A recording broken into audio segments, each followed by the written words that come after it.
You're watching Taking Stock on ENCA. I'm Bruce Whitfield. We're at Cash Converters in Randburg and looking around at household goods and appliances, musical instruments, bunny ears for TVs. You may not know what those are, but they exist. Hi-fi equipment, virtually anything that people have got in their houses that either they don't use anymore, don't want anymore, they can offload it at a place like a Cash Converters. And in return for that, they get money.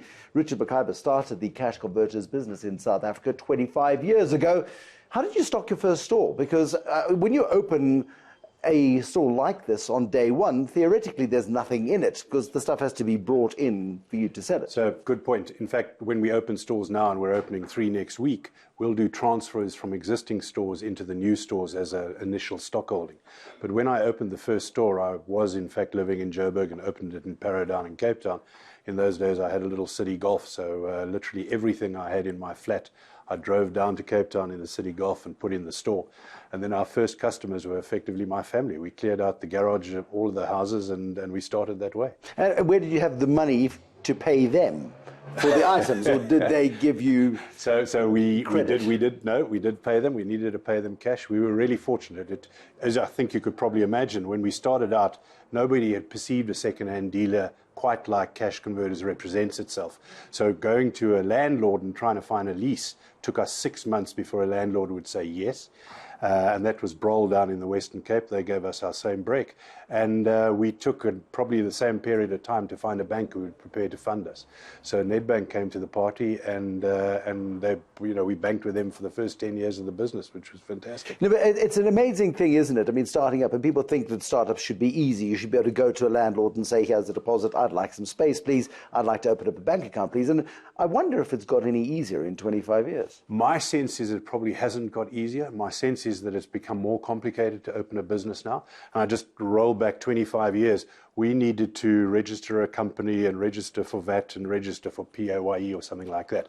In today's world, the New Companies Act, the National Credit Act, the Second-Hand Goods Act, the amount of administration required to establish a business today is so severe that as franchisors, we've actually created a subsidiary in our business to do all of that compliance for our new franchisees. Because if we didn't, they would not get it done in the period of time that's necessary to open the store, and the quality standard would just not be there.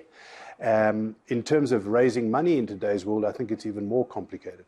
And the reality is that we've learned from a compliance point of view over the 25 years the rules of the game. But somebody coming into our industry at the moment would need to go through 5 different acts just to be able to sell that second-hand guitar in a compliant manner. I mean, you would think that instead of making it harder to do business, we want to make it easier to do business. What it does is protects your dominance in the second-hand goods market and effectively prevents legitimate players from coming through and competing with you. So that's the sadness of it. So from a micro point of view, yes, it may well, your argument is that it gives us barriers to entry for competitors coming in.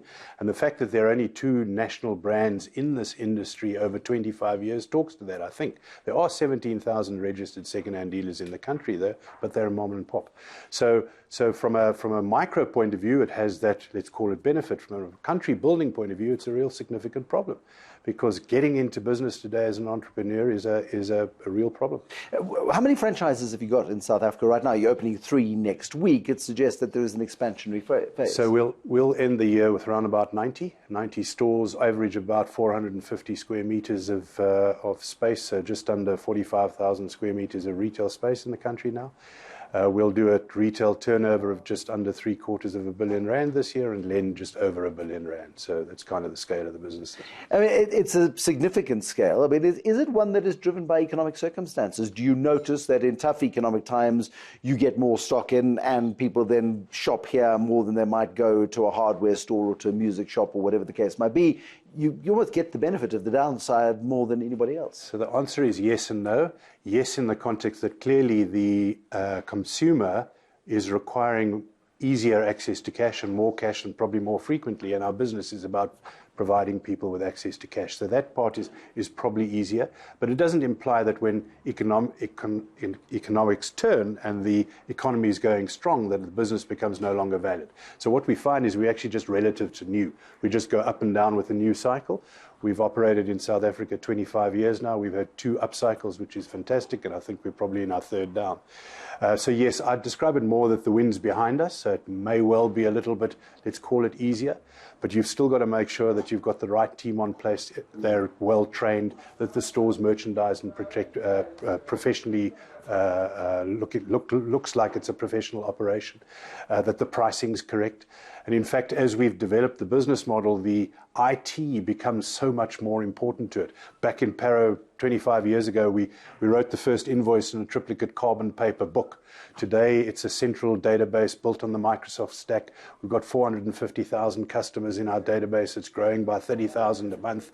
And we have data associated with rich data with each one of those customers that enable us to service them better, first of all, and then secondly, be compliant to the law, because the law is quite significant. The old school pawn shops, I would go in and take off my big diamond ring and I'd take it to the pawn shop, and the pawn shop holder would effectively lend me money against that item. Do you lend money against items, or do you buy items outright? So we do both. So they're in terms of our access to cash model, there are 4 ways we give people money. They'll come and sell the item to us, and we'll give them cash for it that way. They'll come and buy that guitar from us, and we give them cash in the context that they buy it at roughly around about half the price they'd expect to pay for it new. So they get the same value for half the price. And then we provide them with access to cash in a loan suite of products. There are 2 types of loans: secured lending, which, as you've described, is traditionally understood as pawnbroking. So again, if I use that guitar as an example, they'd come to us with the guitar, they'd give us the guitar as security, we'd loan them money against it, and the period of time of that loan is roughly about a month. They come back at the end of the month, they pay us back the principal and the fees, and we give them their guitar. And you said you do microloans as well. You do payday loans, that sort of stuff. And the president recently signed a new piece of legislation which essentially could excuse people who earn less than 7,500 rand and don't have an income and fall on hard times. Could get them off their debts. Correct. I mean, does that not undermine the very essence of the business model? So we're not quite sure what its impact's going to be on the overall industry. Having said that, in our particular business, it doesn't apply to the secured money lending side of it. It does apply to the unsecured money lending side. Most or our average consumer, however, earns significantly more than 7,500 rand. So we think it will have very little impact on our business, and we can't really call what the impact will have in the overall industry. I mean, but it does run the risk, and the microlenders certainly believe this, that there could be a freezing out of a whole group of people who tragically do need to borrow money to survive, and it will push them into the arms, potentially, of illegitimate players. It may well have that consequence, and clearly I would imagine the politicians weren't desirous of creating that type of result. But I think time will just tell.